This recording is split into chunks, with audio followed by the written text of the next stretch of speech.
राधे राधे जी। आज मैं आपके लिए कक्षा 12 फ्लेमिंगो की ए थिंक ऑफ ब्यूटी नामक कविता का वीडियो लेकर आया हूँ। मुझे आशा है कि आप सभी भी भगवान की असीम कृपा से सकुशल होंगे।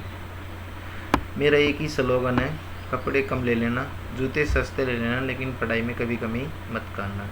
ए थिंक ऑफ ब्यूटी जो कि जॉन कीट्स नामक कवि के द्वारा रचित है। इस कविता में कवि ने हमें प्रकृति के महत्व के बारे में बताया कि जो भी चीज़ होती है वो हमेशा आनंदकारी होती है। प्रकृति एक ऐसी चीज़ है जो कि हमारे मनमोहक का कार्य करती है, हमें प्रसन्न बनाती है, हमें खुश बनाती है, समय समय पर हमें अनेक प्रकार की चीज़ें देती है। यदि हम उनको जानते हैं तो वह हमारे लिए बड़ी महत्वाकांक्षी चीज़ होती है। इस कविता में कवि ने हमें प्रकृति की ओर थोड़ा सा समय निकालकर ध्यान देने के लिए प्रेरित किया है। हम कविता को शुरू करते हैं। A thing of beauty is a joy for ever. एक थिंक चीज ऑफ ब्यूटी सुंदर। ए थिंक ऑफ ब्यूटी एक सुंदर चीज। ए थिंक ऑफ ब्यूटी एक सुंदर चीज। इज होती है ए जॉय आनंदकारी, फॉर एवर हमेशा। एक सुंदर चीज हमेशा के लिए आनंदकारी होती है। A thing of beauty is a joy for ever. एक सुंदर चीज हमेशा के लिए आनंदकारी होती है। Its loveliness increases. इसका प्यारापन हमेशा बढ़ता रहता है। कौन सी? सुंदर चीज का। एक सुंदर चीज हमेशा आनंदकारी होती है। सुंदर चीज किसकी है? प्रकृति की। प्रकृति की प्रत्येक सुंदर चीज हमेशा आनंदकारी होती है और इसका प्यारापन हमेशा बढ़ता ही रहता है। It will never pass into nothingness. यह कभी नगण्यता में परिवर्तित नहीं होता है और यह सुंदर चीज हमेशा आनंदकारी होती है। सुंदर चीज किसकी? प्रकृति की। It's loveliness increases. और इसका प्यारापन हमेशा बढ़ता ही रहता है। इसका प्यारापन हमेशा बढ़ता ही रहता है। It will never pass into nothingness. और यह कभी नगण्यता में परिवर्तित नहीं हो सकेगा और यह प्यारापन कभी भी नगण्यता में परिवर्तित नहीं हो सकेगा। But will keep a bower quiet for us. लेकिन हमें हमारी शांति के लिए एक बगीचा रखना होगा। लेकिन हमें हमारी शांति के लिए एक बगीचा रखना होगा। तो बगीचा हम क्यों रखते हैं? शांति के लिए। बगीचा किसकी का भाग हिस्सा है? प्रकृति का। बगीचा किसका प्रतीक है?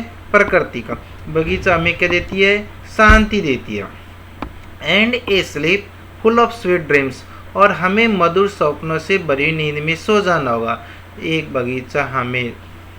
बगीचा हमें शांति प्रदान करती है और हमें मधुर सपनों से भरी नींद में सो जाना होगा।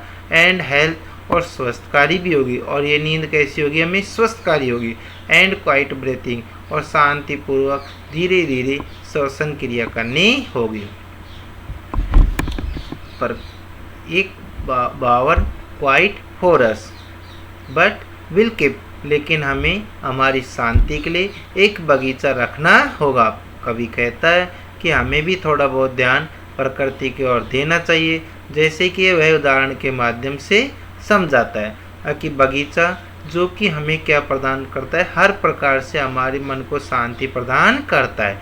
And A sleep full of sweet dreams. और हमें मधुर सपनों से भरी हुई नींद में सुला देता है। कौन? बगीचा। क्यों? क्योंकि वहाँ पर क्या होती है? शांति। और हम मधुर सपनों से भरी नींद में वहाँ पर सो जाते हैं और हम वहाँ पर मधुर सपनों से भरी हुई नींद में सो जाते हैं। And health and quite breathing.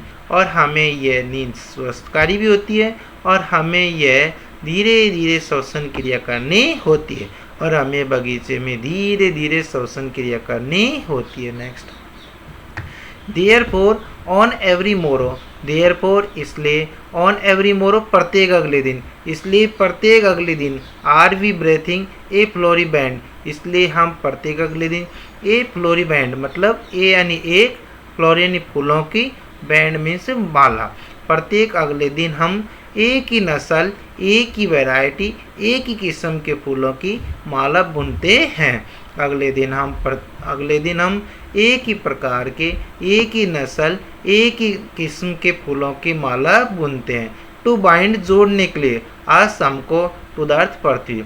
और अगले दिन और अगली सुबह हम हमको पृथ्वी से जोड़ने के लिए एक ही नस्ल, एक ही किस्म के फूलों की माला बुन रहे होते हैं, और हम अगले दिन पृथ्वी से जोड़ने के लिए एक ही नस्ल के फूलों की माला बुन रहे होते हैं। तो पृथ्वी को हम कैसे जोड़ते हैं? प्रकृति की चीज़ों से। किससे जोड़ते हैं? प्रकृति की चीज़ों से। जोड़ते कौन है? हम। स्पाइट ऑफ डेस्परेशन, निराशा के बावजूद, निराशा के बावजूद, ऑफ द इनह्यूमन डर्थ, निराशा के बावजूद अमानवीयता की कमी है, निराशा के बावजूद अमानवीयता की कमी है, निराशा के बावजूद अमानवीयता की कमी है। Please like and subscribe my channel. Of noble natures of the gloomy days, दुखदायी दिनों में साई प्रकृति में अमानवीयता की कमी है, दुखदायी दिनों में साई प्रकृति में अमानवीयता की कमी है, दुखदायी दिनों में साई प्रकृति में अमानवीयता की कमी है। Of all the unhealthy and और डार्कन्ड वेज, सारे अस्वस्थकारी और खराब तरीकों से, सारे अस्वस्थकारी और खराब तरीकों से, हेल्थ मीन्स स्वस्थकारी अच्छी, और अनहेल्थी यानी अस्वस्थकारी खराब, एंड और डार्कन्ड वेज, और खराब तरीकों से, सारी अस्वस्थकारी और ख़राब तरीकों से, मेड फॉर और सर्चिंग, हमारी तलाशी की जाती है, हमें ढूंढा जाता है, सारे खराब तरीकों से और अस्वस्थकारी तरीकों से हमें खोजा जाता है, सारे खराब तरीकों से और अस्वस्थकारी तरीकों से हमें खोजा जाता है। किसको? हमको।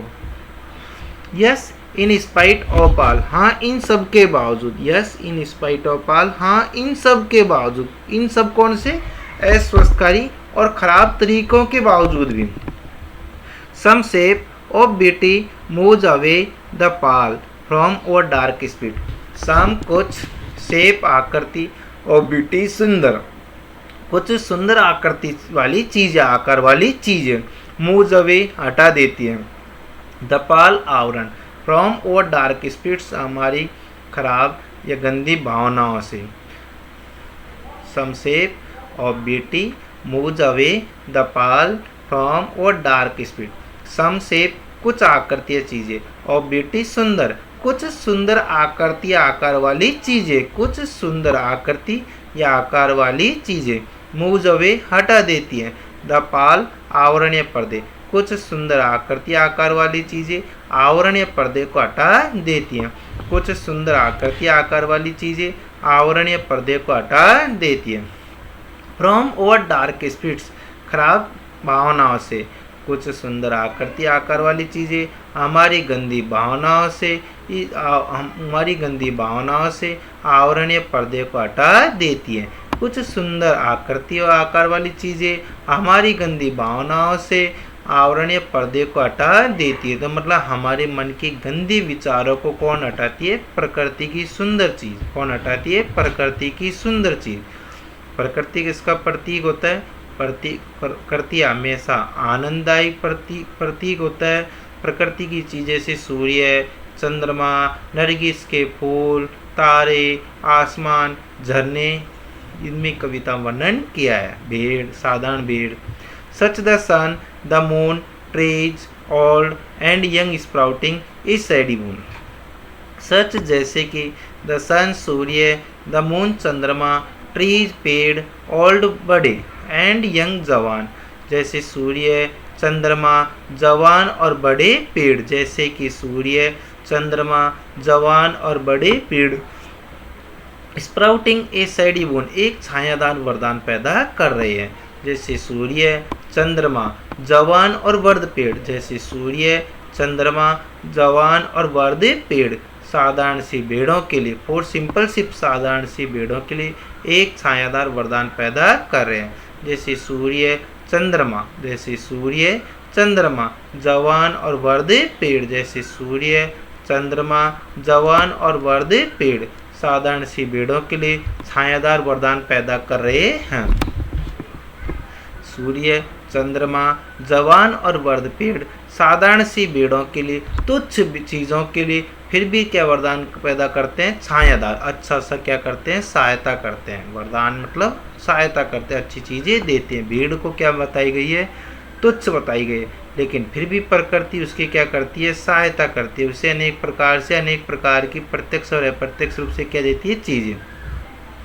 सच आर डैफोडिल्स, जैसे कि नरगिस के फूल, with the green world they live, जैसे कि हरे भरे संसार में नरगिस के फूल होते हैं, जैसे कि हरे भरे संसार में नरगिस के फूल रहते हैं। एंड क्लियर हिल्स, और स्पष्ट झरने होते हैं, जैसे कि हरे भरे संसार में नरगिस के फूल रहते हैं और स्पष्ट झरने, स्पष्ट मतलब साफ सुथरे पानी के झरने। That for them salvage A cooling covert make against the hot season, जो कि गर्मी के ऋतु में उन खुद को ठंडक प्रदान कर रहे हैं, जैसे कि स्पष्ट झरने जो कि गर्मी के ऋतु में उन खुद को ठंडक प्रदान कर रहे हैं। Clear hills that for them salvage A cooling covert make against the hot season, स्पष्ट झरने जो कि गर्मी के ऋतु में उन खुद को ठंडक प्रदान कर रहे हैं, जैसे स्पष्ट झरने जो कि गर्मी के ऋतु में उन खुद को ठंडक प्रदान कर रहे हैं। द मिड फॉरेस्ट ब्रेक, जंगल के बीचों बीच झाड़ी में